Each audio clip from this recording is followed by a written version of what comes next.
బాధపడితే కానీ బోధపడదని పెద్దలంటారు. ఎందుకంటే ఏదైనా విషయంలో అనుభవం వస్తే కానీ మిగతా జీవితం ముందుకెళ్లదు. ఏదైనా అనుభవం అయితే కానీ తత్వం బోధపడదంటారు.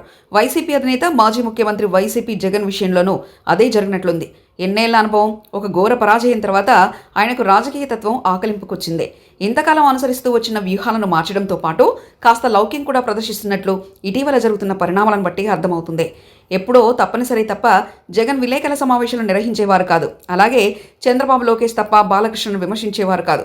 గతంలో ప్రతిపక్షంలో ఉన్నప్పుడు, ప్రభుత్వం నడిపినప్పుడు కూడా జనసేన అధినేత పవన్ కళ్యాణ్పై తీవ్ర విమర్శలు సంధించేవారు. కానీ ఇప్పుడు వీటన్నిటికీ పూర్తి విరుద్ధంగా వ్యవహరిస్తున్నారు. ఎన్నికల్లో దారుణ పరాభవం అనంతరం ఏడాదికి పైగా బయటికి రాని జగన్ ఈ మధ్య యాక్టివ్ అయ్యారు. తన సహజ శైలికి భిన్నంగా ప్రభుత్వ నిర్ణయాలను వ్యతిరేకిస్తూ ప్రజల్లోకి వెళ్తున్నారు. నెల్లూరు, గుంటూరు, నర్సీపట్నం తదితర పర్యటనలను ఉదాహరణగా పేర్కొనవచ్చు. అదే సమయంలో మీడియా సమావేశాలు ఎక్కువగా నిర్వహిస్తున్నారు.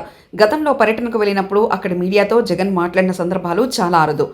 కానీ ఇప్పుడు పర్యటనలోనూ ఆయా ప్రాంతాల మీడియాను అడ్రస్ చేసి మాట్లాడుతున్నారు.